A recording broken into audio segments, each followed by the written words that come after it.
This is No BS Job Search Advice Radio, episode 1274. I'm Jeff Altman, the Big Game Hunter, and welcome. I know that was earlier in the week, but I just thought I would do a little bit of a Dracula voice, And today's Friday, we're doing a show about working with recruiters. Oh, the horrors! And the goal here is to help you be more effective. Hope you find it helpful. Hope you give it a great review in Apple Podcasts.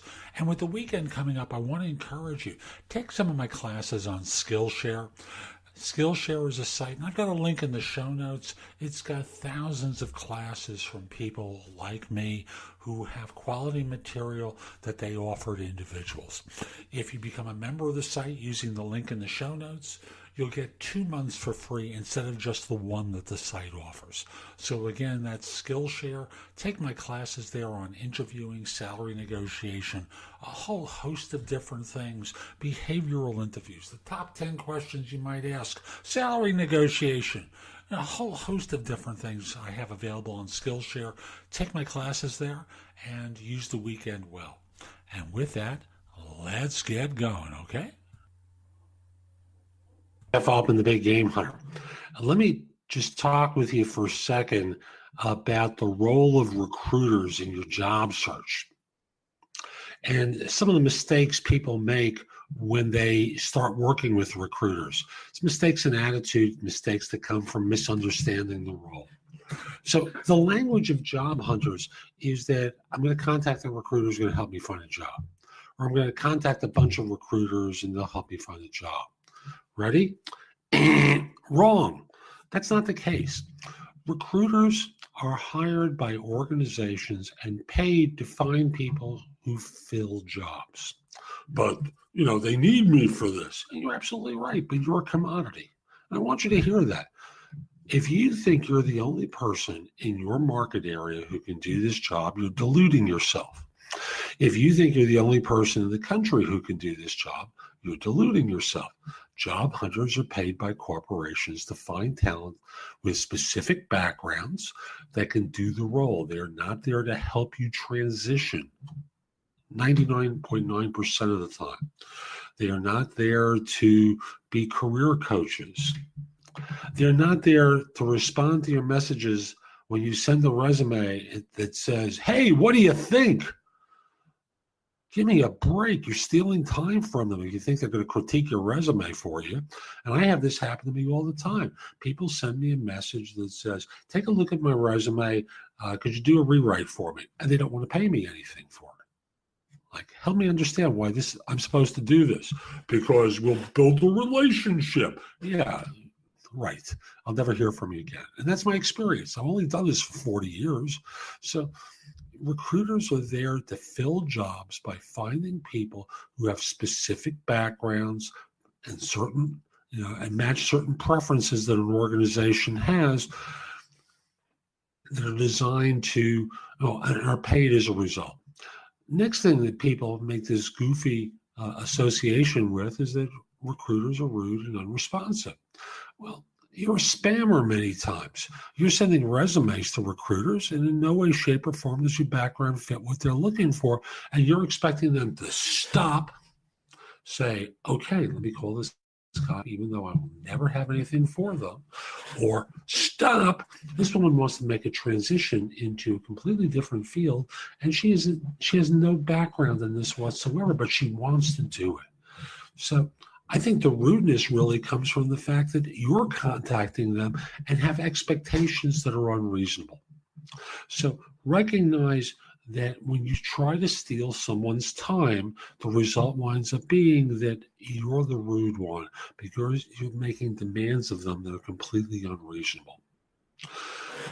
Next thing is, recruiters are not out to get job hunters the best comp that they have. That they can get. And the truth of the matter is, the recruiter wants to do the deal. Hear that one. A recruiter wants to do the deal. And the deal that they want to do is the one that their client is willing to pay them to deliver a candidate for.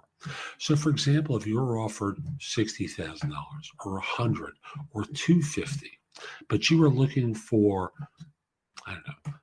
67.5 or 110 or 275, just for the sake of argument.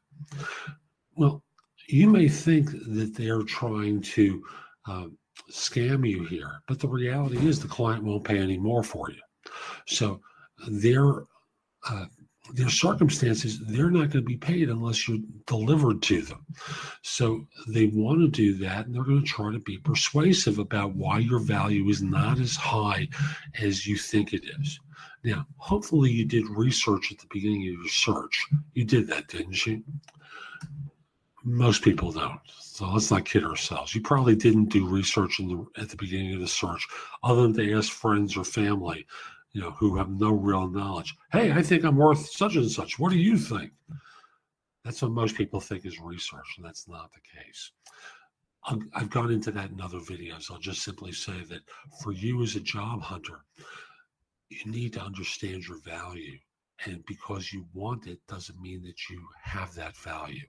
If the market is rejecting you and you've been on a bunch of interviews and no offers, no callbacks, no problem, no interest, well, the market's telling you that you're not as good as you think you are and you don't have the value that you think you have.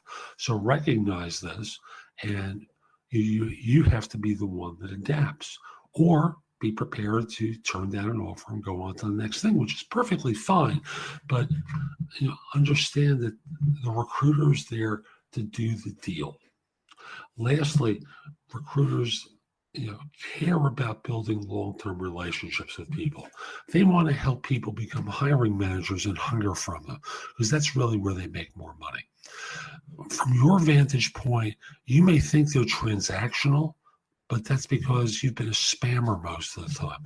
You've been submitting resume after resume after resume that in no way, shape, or form fits what they're looking for, wondering why you don't get a phone call. And if you think I'm wrong, folks, you got to live on my side of the desk and understand that I walk in on a typical day to 150 to 200 emails and messages in my LinkedIn inbox, and clients that want feedback on interviews that have taken place. But it's the job hunters who send resumes for very specific requirements. And I got to tell you, I try to write them in a very specific way so it's crystal clear what the client is looking for, that submit resumes that aren't even close. They're not even in the same industry, like the IT security role with risk management background applied to by the security guard. If you took 1 second to read the job description, you wouldn't apply, but you steal my time. So again, often the issue with job hunters isn't the recruiter, it's you. You're the problem here. Your behavior sets up this adversarial relationship. And I know you don't want to hear it, but I'm here to give you no BS job search advice, even if it makes you squirm. So that's today's show. I hope you found it helpful. And if you did, here are a few ways to get even more from me. First of all, visit my website, www.thebiggamehunter.us. I have several thousand blog posts there that you can watch, listen to, or read to help you find your next job. If you want the best of my advice, join JobSearchCoachingHQ.com, where I've curated my information with a focus on interviewing. If you have a few questions, contact me through the Magnify app for iOS. That's Magnify with an I at the end, or PrestoExperts.com, where you can call me. Schedule a specific time with me through chat on Magnify or by connecting with me on LinkedIn at linkedin.com/IN/The Big Game Hunter.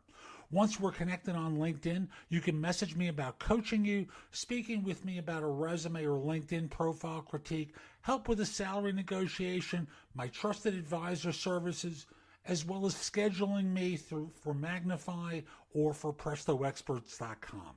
Like you, I don't work for free. You can also take my classes on Skillshare and become a premium member using the link in the show notes and receive 2 months for free instead of just the one that the site offers. Skillshare offers thousands of courses, not just simply mine. It is a great resource in a variety of different areas. Subscribe to my other podcast, which is called Job Search Radio. This one is number 1 in Apple Podcasts. Job Search Radio is number 2. Subscribe to both. You will get great information 7 days a week from this show, 6 days a week from the other. Lastly, I want to encourage you to join my group on Facebook called Career Angles. It's free to the first 500 people who join and is focused on helping you do better at work. Information is shared daily, and we're building a supportive group there to provide advice and counsel during difficult times. Again, the group on Facebook is called Career Angles. I'll be back tomorrow with more. In the meantime, have a great day. Be great.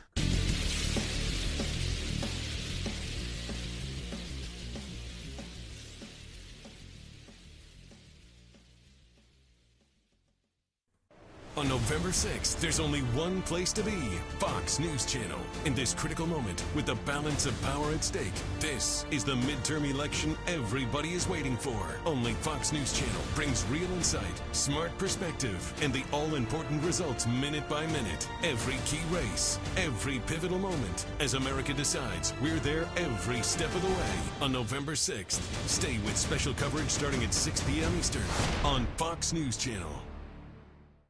On November 6th, there's only one place to be, Fox News Channel. In this critical moment, with the balance of power at stake, this is the midterm election everybody is waiting for. Only Fox News Channel brings real insight, smart perspective, and the all-important results minute by minute. Every key race, every pivotal moment. As America decides, we're there every step of the way. On November 6th, stay with special coverage starting at 6 p.m. Eastern on Fox News Channel.